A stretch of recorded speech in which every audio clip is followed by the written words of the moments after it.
कक्षा 6 विषय हिंदी पाठक्रम 6 सुबह। इस पाठ का दूसरा वीडियो लेकर मैं सतीश पंडित आप सभी विद्यार्थियों के समक्ष उपस्थित हुआ हूँ। विद्यार्थियों, एक बार फिर से आप सभी विद्यार्थियों का सर्वजीव हितावह श्री स्वामीनारायण कुमारशाला स्वामीनारायण गुरुकुल कण्वा में स्वागत है। विद्यार्थियों, विश्वास है आपने पाठक्रम 5 तक सभी पाठों का स्वाध्याय लेखन कार्य, अभ्यास एवं स्वाध्याय के प्रश्न अपनी हिंदी की नोटबुक में लिख दिए होंगे। जिन्हें यह दिखाना बाकी हो वह व्हाट्सएप ग्रुप में फ़ोटो भेजकर दिखा देना। मुझे विश्वास है आपने अभी तक लिखाए हुए सभी निबंध भी हिंदी निबंध के नोटबुक में अवश्य लिखे होंगे। आइए पाठक्रम 6 की समीक्षा विस्तार से की जाए। इसके प्रथम वीडियो में अर्थात इस पाठ के प्रथम वीडियो में मैंने पाठ के बारे में सामान्य जानकारी तथा पाठ वांचन किया था और मुझे जानकर खुशी हुई, काफ़ी विद्यार्थियों ने भी बताया कि हमारे लिए वह जानकारी काफ़ी उपयोगी रही थी। विद्यार्थियों, पाठ की संपूर्ण चर्चा की जाए।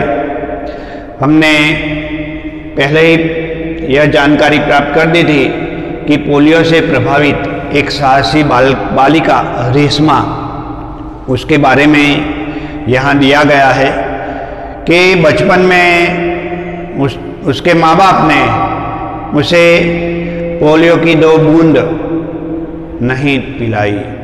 भारत सरकार की तरफ से 5 वर्ष से छोटे जो भी बच्चे होते हैं, अर्थात जो 5 वर्ष तक के हो, उन सभी बच्चों को पोलियो की दवाई पिलाने का एक अभियान चलाया गया था। एक आंदोलन के रूप में चलाया गया। बहुत ही सुंदर सफल आंदोलन रहा, जिसके कारण आज बच्चों से यह बीमारियां दूर हो गई है। लेकिन पहले के समय में ऐसे कई बच्चे देखे गए थे और देखे जाते थे जिनको लकवा मार जाता था, जिनके हाथ या पांव काम नहीं करते थे, क्योंकि पोलियो की बीमारी इतनी खतरनाक बीमारी है कि यदि एक बार यह हो जाए और तुरंत अस्पताल में उसे न पहुंचाया जाए तो पोलियोग्रस्त व्यक्ति विकलांग हो जाता है और उसकी विकलांगता जीवन भर चलती है। वो उसे ठीक नहीं किया जा सकता, ऐसी स्थिति आ जाती है और यह एक मनुष्य जीवन के लिए घातक साबित हो जाती है। लेकिन यहाँ रेशमा नाम की लड़की जो है वह पोलियोग्रस्त है। तिपहिया साइकिल में वो चलती है, 3 पहियों वाली साइकिल में, लेकिन अपना आत्मविश्वास कभी कम नहीं होने देती।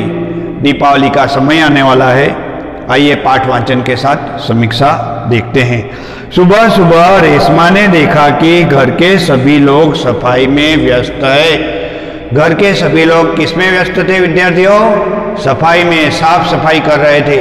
दीपावली का त्योहार जब आता है तो परिवार के लोग घर में साफ सफाई करते हैं। घर में रंग रोगान का कार्यक्रम होता है। घर की दीवारों को रंग दिया जाता है ताकि वह खूबसूरत दिखाई दे। तो इसी प्रकार की सफाई हो रही थी, ऐसा रेशमा ने देखा। कोई सामान झाड़ रहा है तो कोई मकड़ी के जाले उतार रहा है। रेशमा ने सोचा, जरूर आज कोई बात है, जरूर आज कोई खास बात है। रेशमा को ऐसा क्यों लगा? प्रश्न, रेशमा को ऐसा क्यों लगा कि जरूर आज कोई खास बात है? तो जवाब में लिखिएगा कि सुबह सुबह रेशमा ने देखा कि घर के लोग साफ सफाई में व्यस्त थे। कोई सामान झाड़ रहा था तो कोई मकड़ी के जाले निकाल रहा था। रेशमा ने यह सब देखकर सोचा कि आज जरूर कोई खास बात है। आगे देखते हैं। माँ, आज कोई खास बात है? सब इतनी सुबह उठकर घर की सफाई में जुटे हैं। रेशमा ने अपनी माँ को कहा, कि हे मेरी माँ, मुझे बताओ आज ऐसी कौन सी खास बात हुई कि घर के सभी सदस्य घर की सफाई में व्यस्त है। रेशमा ने उत्सुकता के साथ यह पूछा। हाँ बिटिया रानी, त्योहार के दिन है। कौन से दिन है? त्योहार के दिन। विद्यार्थियों, दीपावली एक त्योहार नहीं है, त्योहार की पूरी श्रृंखला है। बहुत सारे त्योहार लेकर के यह आती है। भूल गई क्या? पहले से ही साफ सफाई हो जाए तो अच्छी तरह त्योहार का आनंद ले पाएंगे। माँ ने प्यार से रेशमा के गाल को सहलाते हुए कहा। आनंद अर्थात खुशी, समानार्थी शब्द, पर्यायवाची शब्द आनंद अर्थात खुशी। यदि पहले से ही साफ सफाई हो जाए, पूरी तैयारी कर ली जाए तो दीपावली के त्योहार में हम पूर्ण रूप से आनंद मना सकते हैं। रेशमा ने कहा, ओह, मैं तो एकदम भुलक्कड़ हूं। पर मां, आपने मुझे काम कोई सौंपा ही नहीं। रेशमा कहती है कि हे मेरी माँ, आपने मुझे कोई काम नहीं सौंपा। मैं क्या करूं बताओ, मुझे भी तो कोई कार्य करना है। अच्छा चलो पहले नहा लो धो लो। विकलांग थे विद्यार्थियों, इसलिए कई कार्य रेशमा की माँ को भी करने पड़ते थे। लेकिन यहाँ रेशमा विकलांग होने के बावजूद दृढ़ इच्छा शक्ति रखती है, इसलिए वह अपने कार्य खुद ही करती है। माँ ने कहा, अच्छा बेटा नहा लो धो लो, फिर तैयार होकर आओ, बाद में मैं तुम्हें बताऊंगी, बहुत से काम है, मैं भी आपकी मदद करना चाहती हूँ, ऐसा माँ ने कहा। रेशमा ने रुआ से स्वर में कुछ कहा। मदद तो मैं जरूर लूंगी, मैं तुम्हारे लिए कई काम पहले ही सोचकर रख चुकी हूँ, ऐसा माँ ने कहा। नहा धोकर नाश्ता कर लो फिर बताऊंगी। कहते कहते माँ ने रेशमा को उसकी पहिए वाली कुर्सी पर उसे बिठा दिया। 3 पहियों वाली कुर्सी आती है, एक आगे पहिया होता है, 2 पीछे होते हैं, और विकलांग लोग ऐसी कुर्सी में बैठ कर के यहाँ वहाँ जाते हैं। वह हाथ से चलने वाली भी होती है और मोटर भी लगी हुई होती है, तो फिर हाथ से नहीं चलाना पड़ता। रेशमा ने अपनी पहिए वाली कुर्सी को धीरे धीरे धकेला, अर्थात इसमें मोटर नहीं लगी है, यह हाथ से धकेली जा रही है। रेशमा ने अपनी पहिए वाली कुर्सी को धीरे धीरे धकेला और अपने दैनिक कार्य में लग गई, जो रेगुलर हर रोज काम करती थी। वह कार्य जिसे दैनिक कार्य कहा जाता है, उसमें वह लग गई। रेशमा अब 5 साल की हो गई है। रेशमा कितने साल की हो गई है? 5 साल की हो गई है। विद्यार्थियों, 5 साल की नहीं, 5 साल से भी बड़ी हो गई है। यहाँ लिखा हुआ है रेशमा जब 5 साल की थी तभी से उसके दोनों पैर काम नहीं करते। उसे बहुत तेज बुखार आ गया था और उसके घुटनों से नीचे के पांव एकदम बेजान हो गए थे। बहुत इलाज करवाया पर रेशमा के पांवों में जान नहीं आई। उसे पोलियो हो गया, जिस बात का अंदेशा उनके परिवार को था ही नहीं। उनके परिवार ने गलती से इस छोटी सी बेजान लड़की को, बेजान इसलिए वह खुद के कार्य तो बचपन में खुद थोड़े न कर सकते थे, उसकी माता को चाहिए था, उसके पापा को चाहिए था कि उस छोटी सी लड़की को अर्थात 5 वर्ष तक की लड़की को ले जाकर पोलियो की 2 बूंद पिलाए, जिससे उसे जीवन भर पोलियो न हो, क्योंकि वह एक प्रकार की विशेष वैक्सीन है जिसे पीने वाला व्यक्ति को बहुत लाभ हो जाता है। विद्यार्थियों, आपको पता है ना आज कोरोना का समय है। ऐसे समय में दुनिया के बहुत सारे वैज्ञानिक वैक्सीन बना रहे हैं जिससे लोगों को कोरोना से बचाया जा सके। विद्यार्थियों, आप भी घर में रहो, सुरक्षित रहो, और कहीं बाहर जाओ तो मास्क पहन के जाइएगा और सैनिटाइजर साथ में रखिएगा, क्योंकि जब तक पोलियो की वैक्सीन तो आ गई है लेकिन कोरोना की वैक्सीन नहीं आती, तब तक कोरोना से बचना पड़ेगा। पोलियो की वैक्सीन आ गई थी, लेकिन रेशमा की माँ ने, रेशमा के पापा ने उसे नहीं पिलाया। उसके शरीर का कुछ हिस्से में पोलियो हो गया, उसके दोनों पाँव बेकार हो गए। बहुत इलाज करवाया पर रेशमा के पाँव में जान नहीं आई, उसे पोलियो हो गया था। रेशमा बहुत हिम्मत वाली लड़की है। शुरू शुरू में उसे जरूर दूसरों की सहायता अर्थात मदद, उसे दूसरों की मदद लेनी पड़ी, परंतु अब 11 साल की उम्र में वह अपने सारे काम स्वयं करती है। वह अपने परिवार में अपने काम के लिए निर्भर नहीं रहना चाहती, यानी अपने परिवार को अपने काम के लिए निर्भर नहीं करना चाहती।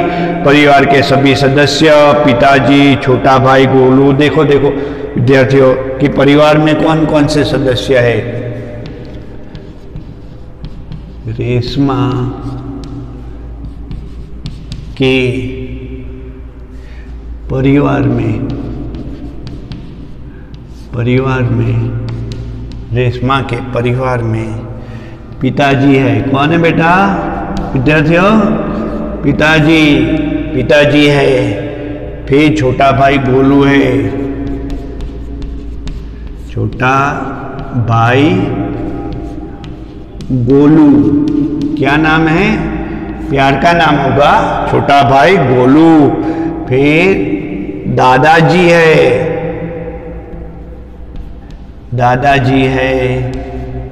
फिर दादी जी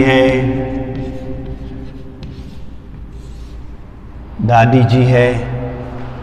वह सब रेशमा को बहुत प्यार करते हैं। वह सबकी आंखों का तारा है। रेशमा किसकी आंखों का तारा है? अपने परिवार की आंखों का तारा है, सबकी आंखों का तारा है। माँ ने रसोई घर से सारे बर्तन, डिब्बे, बोतलें नीचे उतार कर साफ कर दिए। उन्होंने रेशमा को आवाज दी, रेशु अगर तुमने नाश्ता कर लिया हो तो काम में मेरा हाथ बटाओ, मेरी मदद करो, काम में मेरा हाथ बटाओ, आ जाओ रेशमा। रेशमा भी वहां आ गई नहा धो करके। हाँ माँ, मैंने नाश्ता भी कर लिया है। दूध का मेवे वाला दलिया बहुत अच्छा है। जो खाना खाया उसकी तारीफ हो रही है। माँ, मैं हाथ धोकर अभी आती हूँ। रेशमा अपनी कुर्सी को धकेलती हुई रसोई घर में पहुंची। रेशमा माँ को बर्तन, डिब्बों पर लेबल लगा लगा कर पकड़ाती गई और माँ उन्हें व्यवस्थित ढंग से सजाती गई। रसोई घर फिर से चमचमाने लगा। तो इस प्रकार रेशमा ने अपनी माँ को मदद की। विद्यार्थियों, आप छोटे बच्चे हो, स्टैंडर्ड 6 में पढ़ते हो, लेकिन छोटी मोटी मदद अपने परिवार को करनी ही चाहिए और उनकी आज्ञा का पालन करना चाहिए। पढ़ाई भी अच्छी तरह से करनी चाहिए। यहाँ रेशमा बर्तन, डिब्बों पर लेबल लगा लगा कर, ताकि पता चले यह किस चीज का डिब्बा है, वह माँ को पकड़ाती गई और माँ उन्हें व्यवस्थित ढंग से सजाती हुई रसोई घर को फिर से चमचमाने लगी। रसोई घर चमकने लगा। तो विद्यार्थियों, इस प्रकार रेशमा ने अपनी परिवार की मदद की। आप भी अच्छी पढ़ाई करके अच्छा रिजल्ट, जो भी भविष्य में एग्जाम हो, क्योंकि इस वक्त कोरोना अवश्य आया हुआ है, स्कूलें बंद है, लेकिन फिर भी आपको घर में पढ़ाई करनी पड़ेगी। सामान्य पढ़ाई से नहीं चलेगा, अधिक वक्त पढ़ाई में निकालना होगा, कई घंटों तक पढ़ाई करनी होगी, क्योंकि आप स्कूल में 5 घंटे तक रहते हैं और उसके बाद घर में जाकर के या हॉस्टल में रहकर भी काफ़ी पढ़ाई करते हो। तो पढ़ाई बहुत कम ना हो जाए, उसका खास ध्यान दीजिएगा।